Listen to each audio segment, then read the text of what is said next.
Entitled parents made everything about my spoiled sister. Now they've learned their lesson. I'm 18 this year and fairly recently on my own from my parents. I have a sister about 10 years younger than me. She was an unplanned pregnancy for my mother and nearly didn't make it to term. I don't know many of the details of how rough my mother's second pregnancy was since I was never told much, but I do know that it was so hard on her body that my mother could no longer have kids after my sister was born. She was in and out of the hospital repeatedly that year. My mother almost didn't survive the birth either. It made her and my father latch onto my little sister because she could have potentially never been born. And ever since then I felt like I was just the other kid in the house, except for when they needed me as a free babysitter. The level of favoritism my parents showed long-term has me believing they were genuinely sick in the head for not noticing exactly what it was doing to me. Starting with my 11th birthday, my parents wanted me to let my sister blow out my candles because she was 2 years old and cried at the sight of a birthday cake that wasn't hers. I didn't want to do it, but my parents forced me into it. They relit the candles for me to do it again after her, but the moment felt completely ruined. The same thing happened the next year, and the year after that, and so on and so forth. They just kept forcing it until it became the norm. My sister had to have presents on my birthdays as well. I never got any on hers, and when I asked why, they just told me that I'm a boy and boys don't need to worry about it as much. I know I was a kid, but did they really think that was a smart thing to say? In addition, my parents would always choose a place my sister would like to be at more than me on my own birthday. Eventually it became more like my sister was getting 2 birthdays a year and I got none. Beyond this, my parents made their entire lives revolve around my sister. If there's something I wanted to do, my sister had to want to do it too. Otherwise it was vetoed unless I could do it alone.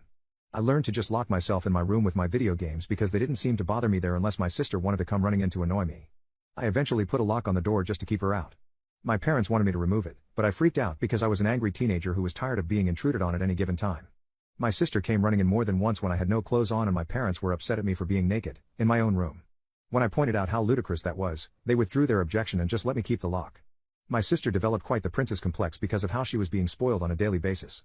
She was very demanding, so I stayed away from her as much as I possibly could. I would use whatever excuse I could to not have to deal with her, even if I had to make stuff up just to have time to myself. My parents hired a teen girl babysitter and I got more personal time. Then the babysitter quit because my sister wouldn't listen to her and my parents tried to keep from paying her by saying she did a bad job. The girl got some other people involved and my parents finally paid her what they owed her. Then they hired another girl to babysit on the regular and this one stayed, but my parents still made it clear that I was to be watching my sister any day I had free. I went out of my way to keep busy at my part-time job if I could. My sister treated me as her personal butler and ordered me around. She even had a stupid nickname for me she wouldn't stop using. If I didn't give her everything she wanted, she'd cry and call our parents, and then I'd be in trouble for mistreating her. We had many massive arguments because of this. And after I refused to yield anymore, my relationship with my parents devolved into barely any words spoken between us for some time. And yet during my high school graduation they had the nerve to brag to other parents that they were the reason I worked so hard. Well, they weren't wrong, but the reason they were thinking of was not the one that actually happened. I worked hard just biding my time for when I'd be free. But my parents acted like they'd done so much. They didn't even ask me about school until parent-teacher conferences came up.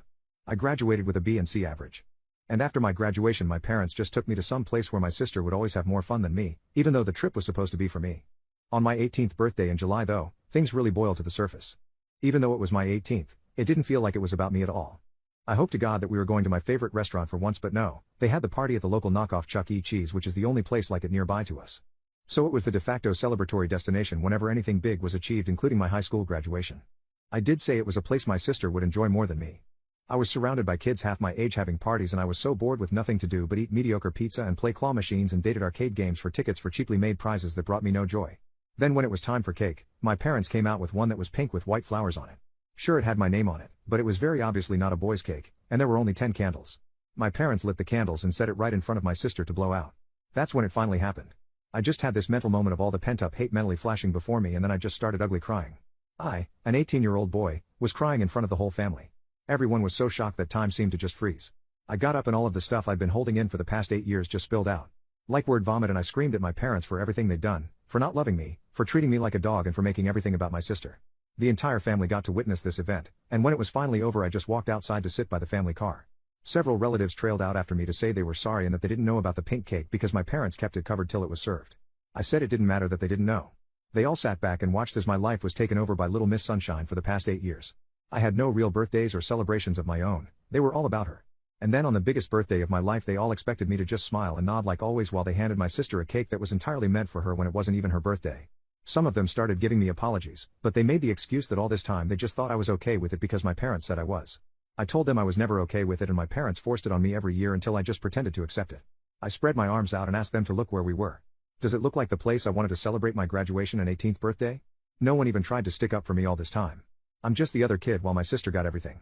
I didn't even get to have any of my friends there because my parents stopped letting me invite them long ago after they tried to voice their opinions over my sister getting to blow out my candles. There are 365 days a year, and was it so bad to want one that was about me and not her?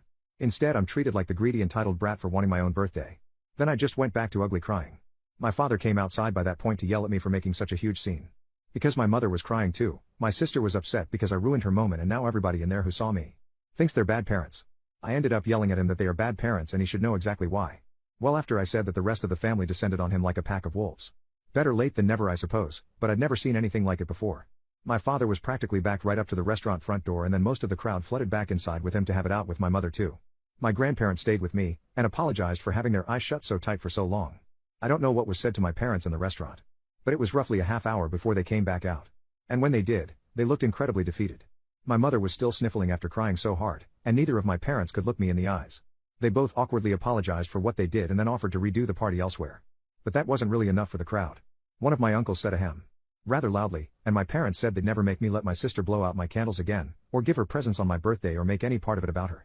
There was another ahem. And my parents also apologized for getting a cake that was obviously not even meant for me. And that they just felt like I wasn't worried about cake anymore at my age. Oh boy, was that the wrong thing to say. I became furious all over again and yelled at them that my age was irrelevant. They'd literally given my birthday to my sister and had no good reason as to why, and they knew it. Then I said there was no point in redoing the party because it's too damn late. They clearly showed that I mean nothing to them. They ruined 8 years of my life until I became an adult. What future birthdays with them could I possibly look forward to? Well, my father started to get angry at me for saying that, but when the entire family yelled at him, he shut up. My grandfather told him I'm exactly right. And there is no possible way they can undo the damage done now. He said my parents were awful people who played favorites and treated me like a black sheep ever since my sister was born. And what's more, they were all awful themselves because they just let it happen too. And I'm owed far more than an apology. I was owed my life back. My mother broke down again and tried to come closer to me while crying my name and apologizing. But I refused to let her anywhere near me. And half the family body blocked her from getting close. I just said I couldn't take this anymore and started to walk away. One of my aunts chased me down and brought me back. I could hear multiple family members yelling and cussing at my parents over what happened, but I was so upset I couldn't even feel happy for any bit of justice after all this time. And where was my sister when this was all going on? She was still in the restaurant all by herself eating cake and ripping open presents that were there for me. And if anyone was wondering, yes, my parents served her some cake after I cried and walked out. You'd think doing that wouldn't be their primary focus at the moment. But at least they were called out on it later.